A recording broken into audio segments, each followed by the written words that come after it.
Hi, Tanj here and welcome to TMJTV, a weekly video series aimed at real estate leaders that would love more time to grow their people and their business. Did you know that leaders spend up to 80% of their time navigating the people, performance and productivity issues within the business? Now this means their focus is off recruiting for results, delivering strategies for success and gaining the market share that they desire. Well, I'd love to help. Every single week I'm going to share insights and free downloadable tools to help you and your people achieve your success in the least amount of time. I hope you enjoy this next episode of TMJTV.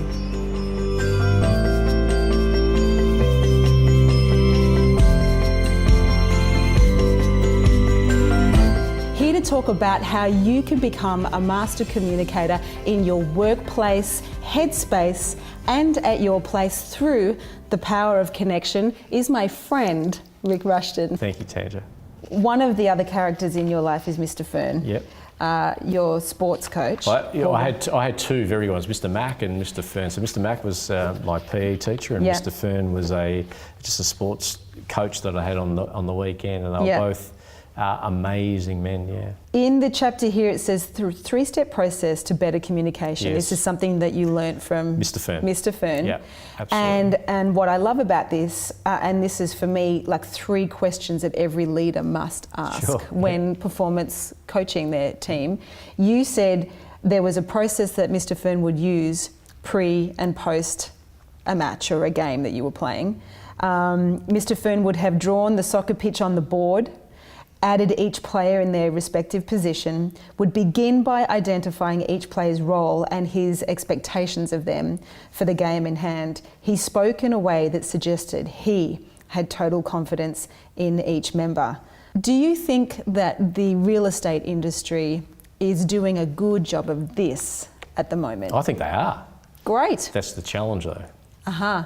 A good job's probably available everywhere, but great leaders are taking it to another level altogether. And I think intuitively, we all know what the right things are to do in real estate. It's not a complex business really, but you know, most organisations I go into, and you probably would share this view, it's not clearly defined what they value there. It's not clearly defined whose role's what. It's not clearly defined, and we just assume that everyone knows what's going on. And I've sat in front of leaders who get me in and say, we need some help, we're having some trouble with, we're not getting our performance in line with our expectations. And I go, well, what do we value here? And the leader will be very clear. Oh, well, we value, teamwork, and we value truth and integrity. And without a word of a lie, their intercom will go bzz.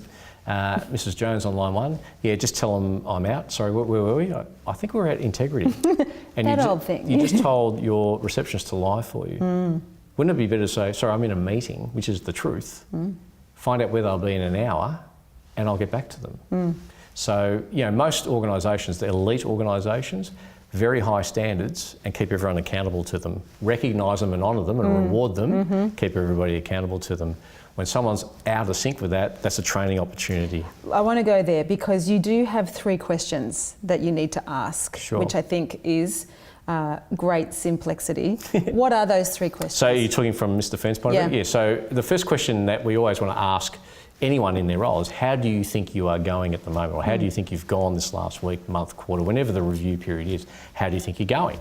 So let's tune in again to what they believe. Now, if they are someone who we believe as leaders they're performing very, very well, but they're tough on themselves and they say, I don't know, I could be doing better, or give me some specifics, and they give you some specifics, he would, as in Mr. Fern, followed up by Mr. Mac, they would still follow the same process. They'd follow up with, can I give you some feedback? Can I tell you what I saw?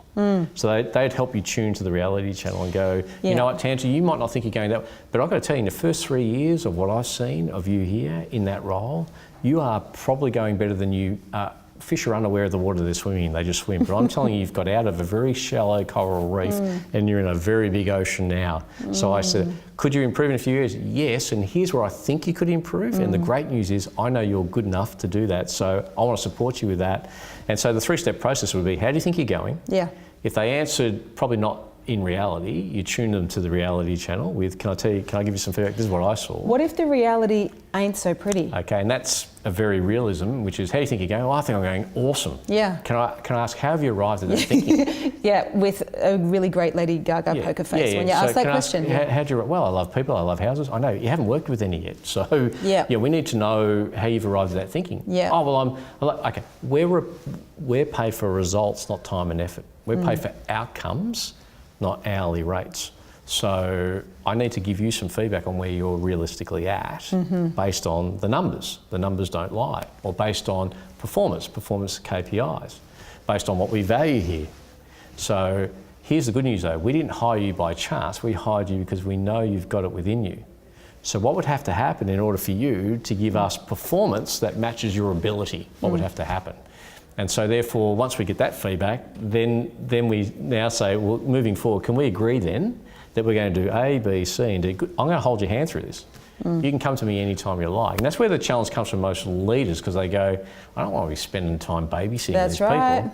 But here's what I know. If your peak performance, your number one guy or gal is saying to you, hey, Tanj, have you got a minute? You're going to go, yeah, sure, come on in. I love being around you. If this person we're talking about needs to be tuned to the reality channel and says, have you got a minute? I don't know that most leaders greet them the same way, subliminally. I think they go, tell you what, I'm really flattered. If you come back at, say, whatever time, what message are we broadcasting to these people? It's like, you're not really worthy. You know, for leaders in real estate, I always say when they go to me, he's Deb Wood, I go, did you put that in the job on seek.com.au's description and say, we want Deb Wood? I don't think you did. Did you give that brief to the recruiting company? I don't think you did. So, when did they become that? If they were that at the interview, well, that's shame on you. If they become that, that's shame on your environment. Either way, it's shame on us as leaders because we haven't actually identified those things. So I think, you know, the three-step process was let's find out what they believe, how they think they're going, what's their performance look like. Number two, give them feedback, positive or negative. You know, I don't think that's right, or I think you're actually harsh on yourself versus, can I tell you what I saw? I think this, that and all the rest of it. I think there's room for improvement. Number three is give them the self-esteem lift to say, we didn't recruit you by accident, Tanj. We know you're good enough to do this. So what do you need from me as your leader to make sure that your results start matching your potential? That's really where I feel I can help you best today. What advice would you give leaders that lack the confidence to talk the straight talk, the tough talk, that second piece of, you know, here's how we see it? Because many leaders, because they don't have those leadership, communication or conflict resolution skills, they'd rather be liked than lead. Sure, yep. So what advice would you give those leaders that have to give some really clear feedback to people and they're uncomfortable doing it? How do they develop that skill? Well, I think they've got to be comfortable about being uncomfortable. Yeah. Because it's going to be a regular thing. If we're really honest with people and we want them, especially in a peak performance environment, if we want them to be part of an elite culture, we're going to have some tough discussions. I mean, we all want to be the likeable boss, but the reality is that, you know, sometimes leadership means sort of putting people's noses out of joint and going, hey, this is not about you. Who you are as a person is amazing. What we've hired you to do is where the lack is. So we need this to improve. So we don't doubt. So I think you've got to give it to them as it is, but not at the expense of their self-esteem. And if we're freeing up their future, which I've had to do those chats, they're never easy. That's a nice way to put it. If we're freeing up their future, rather than if we're letting them go. And that's an extension on that chapter. We talk about the fact that, you know, here's what I'm seeing. No, I don't agree. Ooh, okay, well, the numbers are saying, or the feedback I'm getting, or well, I tell you what, you could be right, that could be right. So let's give this for the next 21 days. I'm going to meet you I'm going to make you like my main person. So when I'm in the office tomorrow at 7 a.m, you're going to be here too. And you're going to share with me what you're going to, and then when I leave at 6:30 tomorrow night, you're going to check in with me and show me what you did, what your outcomes have looked like. Normally what happens is they start going, oh, I don't know if, well, sorry, hang on. If we're prepared to back yourselves, and this is what you really want to do, I'm here, I'm going to give you that support.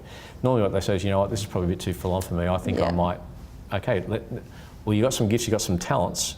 Real estate's not ultimately for you, but something else is. So let me see if I can. I always took the view of, you know, I didn't want to rocket people and then just boot them out. It wasn't a trip to the car park, two goes, one comes back. It's a case of, if I'm helping you out the door, I'm helping you open another one. Because maybe you're a good barista, Maybe you're good at something else, but you're not good at this. But everything said that you were, so we've got to make sure this is what you really want to do. And so you've got to be comfortable about being uncomfortable, I think is the short. You're encouraging leaders to be comfortable with being uncomfortable, which takes practice, because you know, when you're standing in the fulfillment of other people fulfilling what you say are your standards, you got to want to reinvest into them and love them in the process, and it's not an easy thing to do. But as you and I have discussed, you know, if your values are clear as a leader, decisions are very easy to make. They are, and if we spend the time, I mean, you know, the CoreLogic research shows that according to the perceptions of buyers and vendors, from the moment a relationship is established with an agent, so the authority is signed, to when the home is sold, their confidence in the agent drops by 47%. I believe that's good because often we're really good at seducing and building the business and landing the business, and then we're on to the next business rather than nurturing that relationship and matching those key emotive times. I'm seeing exactly the same thing happen at a leadership level. Some companies are great at induction, the full come and join us, we've got a compelling reason why, and then it's like, there's your desk, there's a mug if you're lucky, and good luck. What do you think are some good strategies that a leader can minimise the time that they're going to have to be uncomfortable, you know, comfortable being uncomfortable, and performance managing? How can we really set up our people to succeed up front? Well, I think you just summed it up. It's got to be up front. I mean, ultimately, you just got to go, we're attracted by attraction in relationships, and we forgive all the foes until later on, until after a period of time we go, you know what, maybe we have to have a discussion here. I'd rather go the other way around. I go, hey, if you think you know it all, you're going to be miserable as all hell here. We're a growing organisation, we're going to grow you. So it's better you understand now, how would you want me to bring to your attention something that's not working well? Nice. And they will normally go, just be real clear with me, just tell me. Because we value growth here. So if you're not growing, how would you like me to inform you of that? Would you like a one-on-one like we're doing now? Would you like the numbers to speak for themselves? How would you want that to go? Yes. And so my interview process was pretty different to the norm as a leader. So I never read a resume. I would have other people do that. So the position would go out there, we'd be looking for attitude. So we wouldn't go, send us your resume. I'd go, just tell me in 50 words or less why we should even be speaking to you. So you'd see some funky things, 50 words or less, and someone in between that would write a whole essay on why that. And I'm thinking, how smart is that person? Like they're having a go. And so I want to meet that person. So I would just say, look, clearly you're here in front of me because you've got past the first interview process, which tells me that you're obviously qualified for the job, but here's what you need to know about the job. Real estate is a very demanding industry. If you stopped 100 real estate agents in the street and said, are you guys in the service industry or are you guys in the skills sector? They wouldn't know. They'd say the service industry, but the reality is, service is like a $5 cup of coffee. It's done in like a minute or two, and you can judge that service level very quickly. It could be 5 months before you've actually transacted the property from hello to keys are handing over. And there's so much time that can go in between that where something can drop off the perch and you're judged harshly. You know, if you're in the service industry, you're going to be judged by other service providers. If you're in the skills sector, you're going to be judged by the outcomes. So you need to work out where that is. Now, you as a recruit to me are probably going to fail the service test at some stage. How would you like me to bring you to account for that? And how would you like me to help you through that?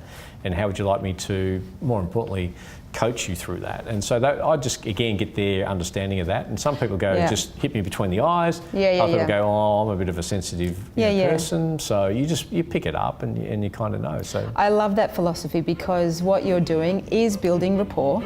And then also design, you're getting their permission to be coached by you. I hope you found that useful. If so, please like it and share it. And if you'd like access to the free downloadable tool, just click on the available link. If you also have any questions or challenges, specifically in the area of leadership or mindset, just write it in the comments below, and where possible, I'll provide solutions to your requests. Remember, let love lead, and you can turn your workforce into the life source of your business. I'll see you next week for more TMJTV.